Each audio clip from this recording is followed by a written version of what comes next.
What's up everyone, this is FP Sticks bringing you some practice Go Battle League battles here in the Great League, and in today's video I kind of wanted to showcase two different teams that I had been doing a bunch of practice battles with viewers on Twitch, which by the way, if you're not following me on Twitch yet, make sure to check me out over there. Able to hang out together, do some practice battles and chat it up, talk about different team comps and stuff like that.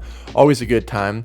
Oh, my cat is in the background. You'd love to see it. Okay, so these two teams that I'm going to be bringing you today were, both of them were suggested by viewers in my Twitch chat. So thank you very much for suggesting these teams. And I was able to get a lot of practice battles with these teams. I'm playing against different people in the Twitch chat. This first one, Polytoad, Alolan Marowak, and Alolan Ninetales, I think is a very, very smart team design here. Polytoad is obviously going to be weak to the grass types, and so Alolan Marowak and Powder Snow Alolan Ninetales are really going to be able to handle those grass types fairly well. Polytoad is also weak to electric types, so you will have neutral matchups with Alolan Marowak and Alolan Ninetales against those Pokemon. But Alolan Marowak running Hex and Shadow Ball here, and Bone Club as well. But Alolan Marowak is essentially going to be the safe swap within this team. And I think if you do want to use Alolan Marowak as the safe swap, Hex is kind of a requirement just to guarantee that you're going to be hitting neutral damage on most things that are going to come in, like in a Azumarill.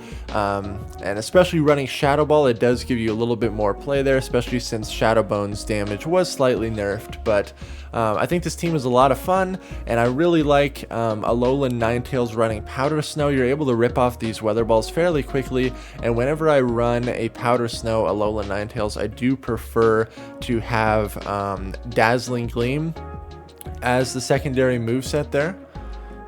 Apologies for the very messy background in this video as well. My apartment complex actually flooded 2 days ago, and so we had to move all of our stuff out of our bedroom and closet and store it in the other rooms in our apartment while the carpets are drying. So please excuse the mess behind me for this video. But let's jump right into these battles here, and after a couple battles with this team, the video will switch over to the secondary team that we will talk about, which involves a Scrafty lead, which is kind of fun there. So against the Abomasnow, both Alolan Marowak is obviously the hard counter to Abomasnow. Even though you're not running Fire Spin as the fast move, you still essentially wall all of Abomasnow's energy, which is really nice. And so I used my Alolan Ninetales kind of as a soft counter to the Abomasnow in this matchup, because all the ice type attacks from Abomasnow will be hitting for resisted damage on Ninetales, whereas the ice attacks on Abomasnow will be hitting for neutral damage because of that ice and grass typing. Against Sableye, Polytoad is able to out-spam it, which is really, really nice. I figured that my opponent was going to go for a return there, but I knew that I'd barely survive. Able to get the final shield with Weather Ball, and then I lag, so I'm not able to get that final Weather Ball, which is annoying. But this is where having Shadow Ball is very, very nice. I'm hitting for neutral damage with Hex, and I'm hitting for neutral damage with Shadow Ball. But Shadow Ball does a lot of damage against the Sableye, and it's going to be just enough to take out that Sableye. Very good game. Polytoad into G-Fisk. This is a favorable matchup. Out comes a Sableye though, and I don't have an immediate response to this right away, but I will eventually get into my Alolan Ninetales right there, just because this essentially puts it into Powder Snow range. Now, I would have barely survived that return, but I would have been in a health range where if they would have shielded, they could have potentially farmed me down. So I just opted to shield that up. Out comes the G-Fisk, and I'm going to be able to continue ripping off neutral damage here, which is really, really nice. Not able to get to this next Weather Ball, but this Rock Slide actually doesn't KO me, and then I'm going to get Mud Shotted down, which is very, very bad for me. My opponent still has 2 shields. This is not great. I am barely able to get to this Weather Ball, which is good. But they still barely survive, which is not ideal. Out comes Galvantula.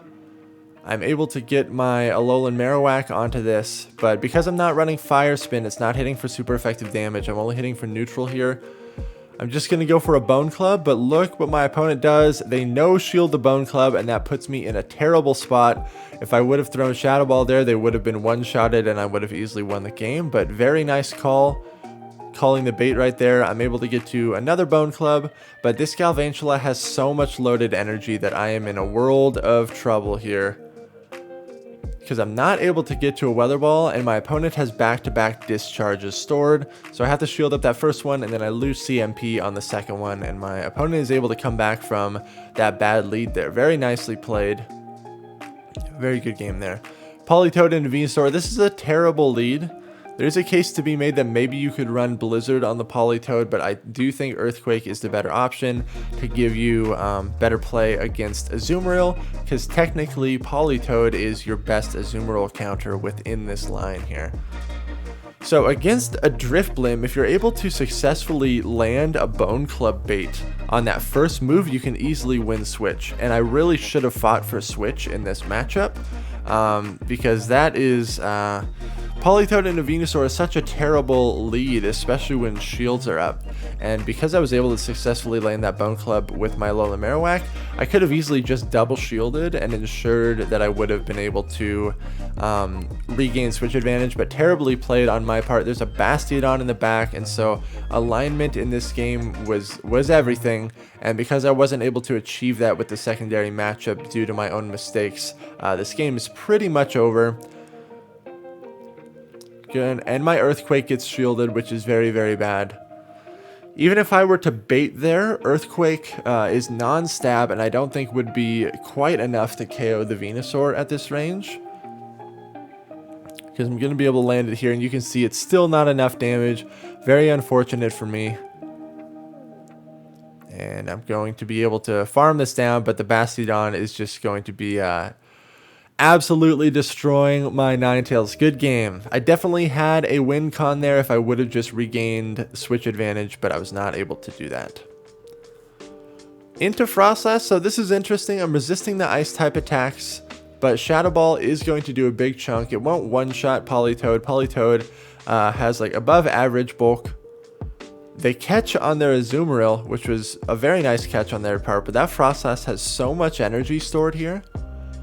And unfortunately, I kind of have to stay in this matchup. Frostlass is kind of a tricky Pokemon for this line to deal with. Going to throw an Earthquake. It does land, which is really good for me. Going to let this damage go through. It's just an Ice Beam. Store some energy. And then I was really trying to catch on my Ninetales there to catch that move, but it was not able to happen. It's just an Ice Beam, which I survive again. Gonna bring out my Ninetales here. This Azumarill is still not in Weather Ball range, but I kind of go for massive overkill here with Dazzling Gleam just to ensure that it gets knocked out. So in comes a Shadow Machamp, and I just really need to get these shields burnt. I know that they still have a Frostlass with essentially like 2 avalanches of energy loaded, so it's going to be kind of tough. I really want to get these shields burnt, so I'm going to shield that, and this allows me to get to another Weather Ball. So all the shields are down. I switch in my Alolan Marowak here. If this is Shadow Ball, it's very bad. It is a Shadow Ball, so big shield. But I definitely forgot how much energy they had from the lead, and now I get hit by another Shadow Ball. Very bad for me. Gonna bring out my Ninetales. I want to force the Frostlass to take me out, because what I can do now is Mud Shot down with my Poliwrath and then rip off an Earthquake on the Machamp that has no shields. So this was an extremely close match, but barely able to pull it out at the end, able to get the farm down off the Frostlass. Very good game. Alright, here's the second team I want to talk about in today's video. Scrafty lead, Drifblim safe swap, and Lantern in the back. This is a very fun team. Essentially, Scrafty is very, very bad against Azumarill leads, so Drifblim is going to be the safe swap there. It's kind of a neutral matchup against Azumarill, and Lantern is a very hard counter to Azumarill. One thing that this team would struggle a little bit against is a fighter in the lead. like a Shadow Machamp or a Surfetched, something like that, or Metacham.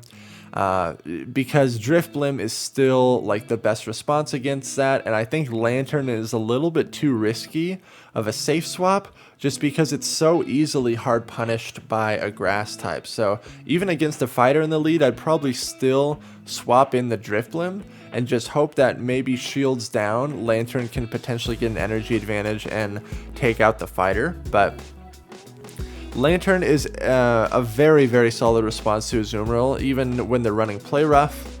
It's a very consistent hard counter there. Out comes Galvantula. Galvantula definitely is a problem for this line, but you can chip it with all three Pokemon essentially, especially against Scrafty. You're able to, if you land a foul play on the Galvantula, it definitely does a significant amount of damage. So I bring out Scrafty here, and I'm actually going to shield this Lunge because I want to guarantee that I can get some of this damage off onto this Galvantula. I bring in my Drifblim to hex it down, and in the back is a G-Fisk. Because they only have this Pokemon remaining, I'm just going to go straight Icy Wind because there's no way that they can clear their debuff, and I just want to make sure that I can get these debuffs off before getting hit by the first attack. So going to shield this up, and then I can safely go for another Icy Wind. At this point, my opponent is going to have to start shielding every single attack that I throw here, so I can just continue to safely go for Icy Wind, because you can see how little damage the Rock Slides do at this point in time. Stunfisk does get to the Rock Slides at slightly faster of a pace than the Drifblim does, but able to tank that and then able to get to another Icy Wind here, and this will be able to take out that G-Fisk. Very good game. Scrafty into Altaria. This is not good at all. So I'm going to swap the Drifblim here. And out comes Mew. So I'm going to build up the Shadow Ball, but I will bluff the Icy Wind on this first one. Drifblim can win back switch here. Pretty much just going straight Icy Wind. But you do have to go into a shield deficit. But because of this energy advantage, I do slightly outpace the Mew if they're going for Wild Charge. They do outpace me slightly if they're going for the Surfs, but you can see my Hexes are hitting for super effective, and their Shadow Claws are hitting for super effective, but they're not even able to get off another move there. They definitely overfarmed. They're trying to go for the back-to-back. Out comes Registeel, so I was able to regain switch advantage with Drifblim, which is really huge, because now my Scrafty doesn't really have to be aligned with that Altaria. Now what I did there, because I know that they have Altaria and Registeel left, I actually saved my Drifblim because I want to guarantee that I can get some Icy Wind damage off on that Altaria potentially. I will shield up the Dragon Pulse, and I'm going to throw this Thunderbolt here. I was really hoping to catch a Flash Cannon on my Lantern, but that did not happen. Able to get to another Thunderbolt here before another Dragon Pulse comes through. That's really good for me. My opponent is out of shields, and they have to throw energy here. So at this point, they pretty much just concede the match. So I'll go for Thunderbolt. And it's still barely not enough to take out Reggie, but able to spark it down. Good game. Winning back switch in that matchup was pretty huge. Alright, Bastiodon lead. This is very favorable. Out comes Meganium. Obviously, Drifblim is a very, very solid response to this.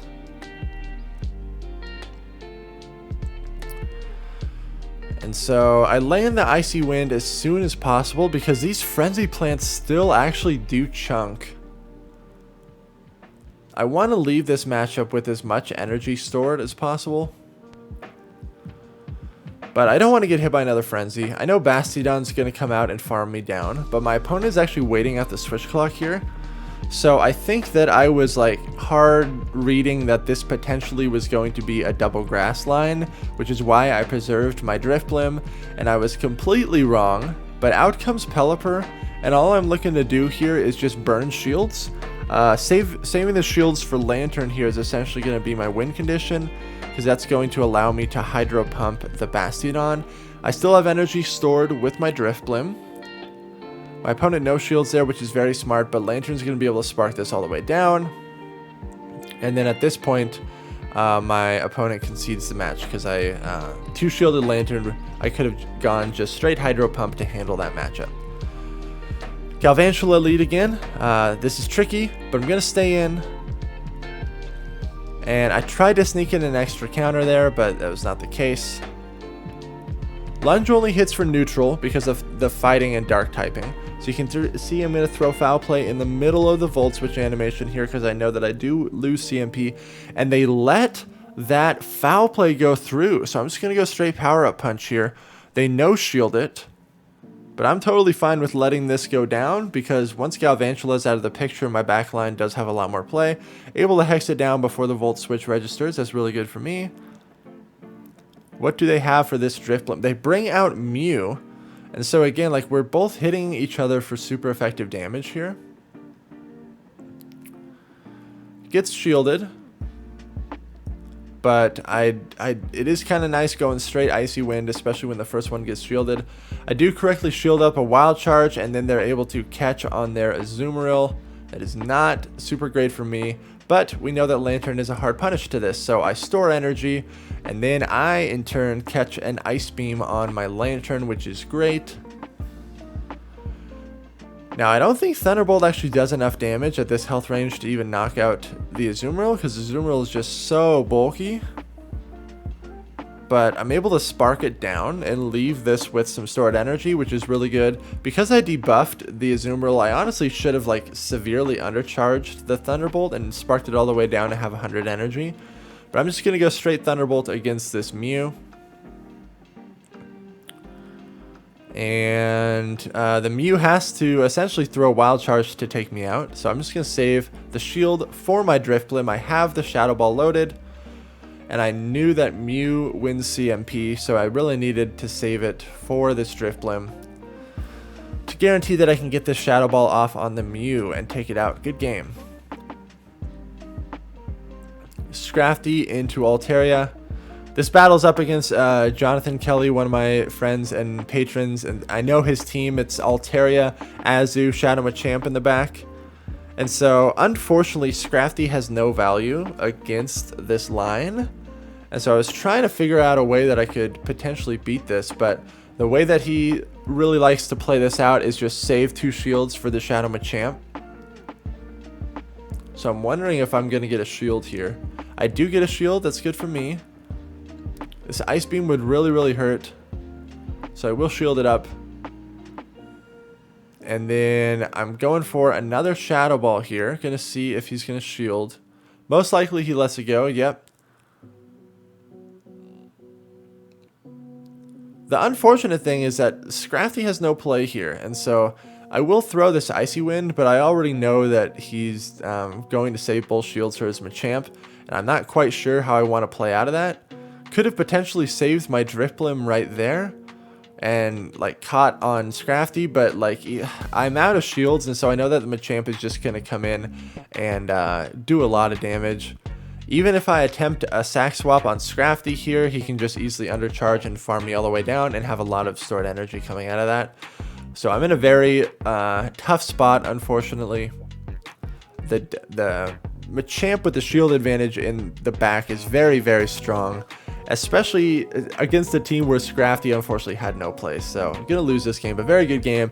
Thank you all so much for watching. Let me know what you think of these two teams. Best of luck in your final push to whatever rank you're going for, and I'll catch you all in the next video.